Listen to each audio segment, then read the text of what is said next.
पण मला हसवण्यात तुला यश आले आहे. मी हसलो आणि वाचलो, तू मला हसवलेस. मी हरलोय.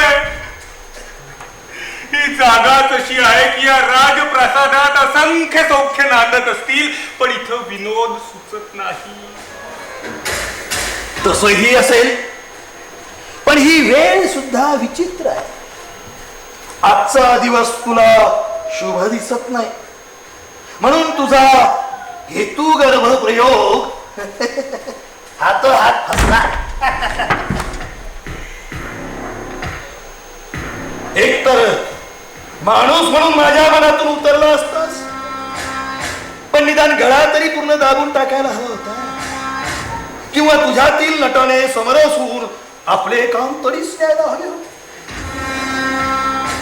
पण एक माणूस आणि कलाकार म्हणून तू फारसा ताकदीचा नाहीस, हेच या प्रयोगातून सिद्ध झाले.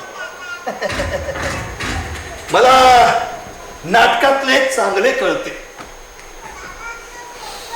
तुम्हा सोंगाड्यांचे, विनोदवीरांचे, नकलाकारांचे मानसशास्त्र हा खास माझा अभ्यासाचा विषय. माझ्या हृदयात तशा एका विदूषकाचे नेहमीच वर्तन चाललेले असते. एका उत्तम नटाचे काळीज आहे माझे, आणि आज तर नाटक करावे, खेळावे असे फारच वाटू लागले. कदाचित आज आपल्या राज्याचा रंगभूमी दिन असेल.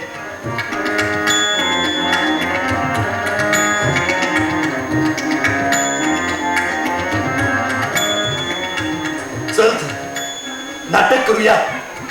आपण दोघेही साधी माणसं, हेच घडावे हीच तुझी महत्वाकांक्षा होती ना. तुला हवे तेच घडते. चल तर खेळूया. मगाशी मी राजा होतो आणि तू एक पिशाच. आता आपण दोघेही सामान्य माणसं. खरे तर मला दुःखी व्हायला हवे.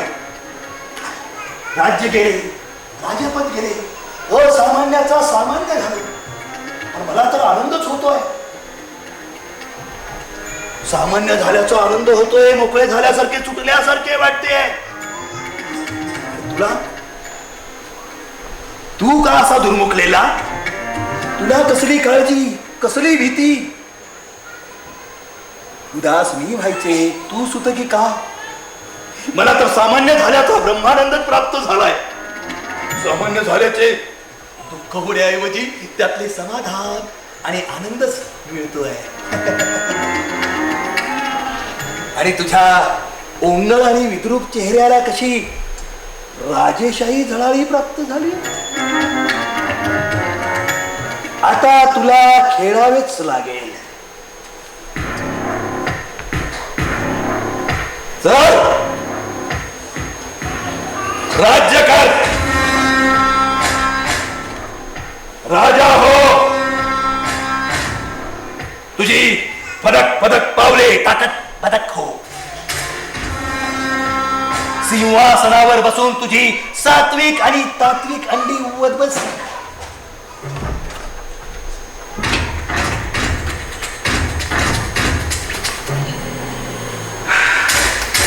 कळू दे तरी. एक विदूषक राजा झाला की त्याचे किती भयानक परिणाम होतात ते.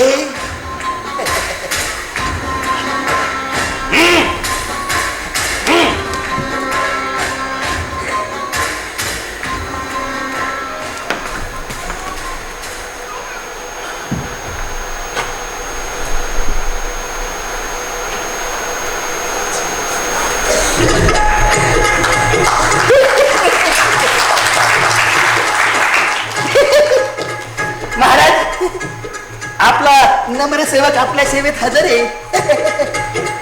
काय सेवा करू मी आपली? आपण सार्वभौम, मी पान गुलाल. आपण उच्चभ्रू, संस्कारक्षम, सुसंस्कृत अभिरुचीचे. मी एक गावरान सौंदर्या. मी आपली करमणूक कशी करणार? तरी मला खात्री आहे की माझे वेळे चाळे उड्या कसरती आपल्या दुःखावर जाणीव उपाय. आपल्या दुःखाचे मूळ शोधून त्यावर उपाय करायला हवा महाराज. आपल्या दुःखाचे मूळ कारण, आपल्या दुःखाचं मूळ कारण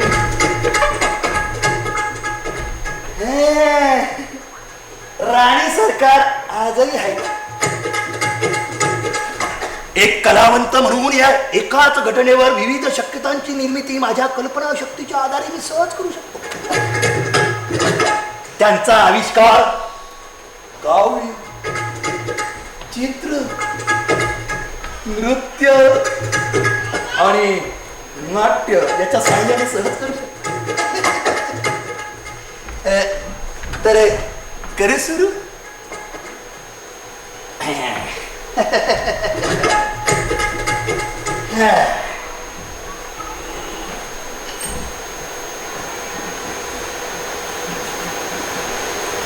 तर एक राजा, त्याचे राज्य असते. वयात येऊन त्याला बरेच दिवस झाले नाही, त्याला राणी असते. तिलाही येऊन बरेच दिवस झाले नाही आणि राजा बरोबर संसार केल्याने अर्थातच ती दुर्दैवी असते, म्हणूनच आजारी असते. मी हे काय चालवलंय? मी तर विदूषक, कथाकथन काय करतोय? राणी गेली चुलीत, एकटी ती. राणीच्या दुर्दैवाची चिंता मी कशाला करू? एक केली तर दुसरी येईल, ती राजा बघून येईल. कारण कुठली बी बाई राजाची बाई झाली की आपसुकच राणी होते. जन्मतात बाईला भाऊ असलं की तो मामा बनतो.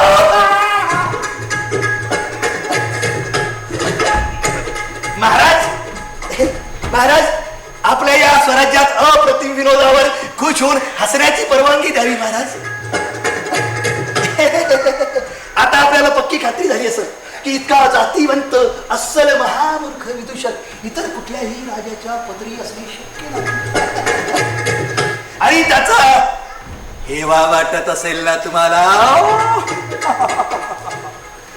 मी आहेच तसा 56 खोड्यांचा, 72 नखऱ्यांचा.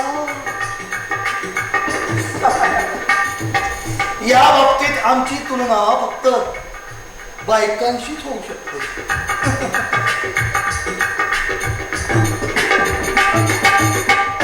वेळ लावतो, खऱ्या रूपाचा पत्ता लागत नाही. म्हणून आमची आणि बायकांची रास एकच.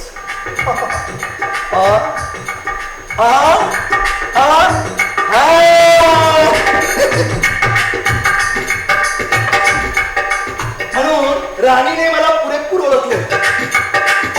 तिने एका दृष्टिक्षेपात राहिले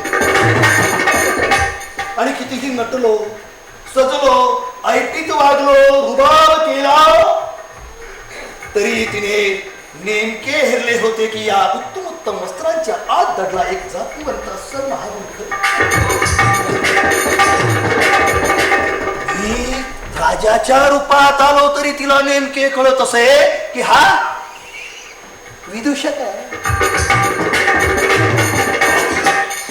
ती माझी राणी व्हावी म्हणून मी सर्व काही प्रयत्न केले. कधीतरी हसे, एकदा तरी हसे. माझ्या नजरेतून माझी भूक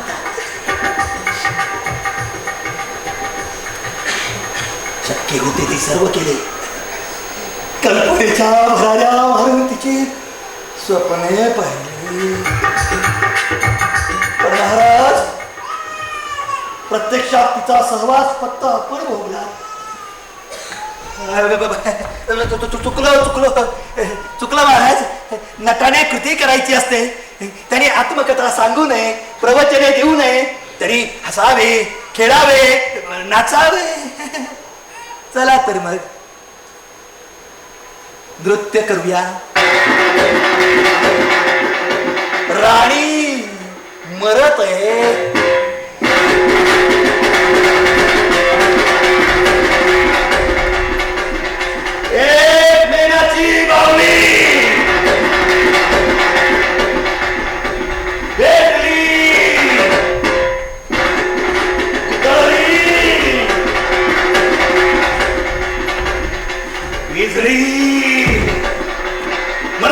सोबत नाचतोय.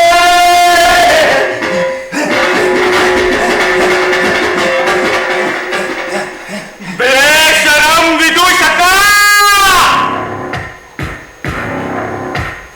कुणाच्या मरणावर हसतो आणि नाचतोय. काळ्या जिभेच्या शिवरा जनावरा, तुझ्या शापानं ती जाणार नाही. जी मरण भोगते आहे ती सौंदर्य, शुद्धता आणि पावित्र्य यांचे मंगलमय प्रतीक आहे. ती मरण भोगते आहे कारण दुर्दैवी ती अशा शापित वास्तूत नांदायला आली आहे जिला राजप्रासाद म्हणतात. येथील भयान स्मशान शांततेमुळे ती मरण जगत आहे.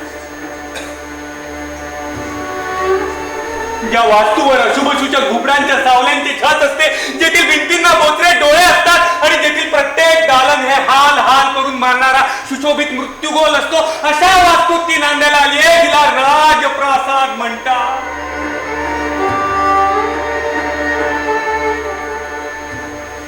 तिनं सूर्य पाहिला नाही,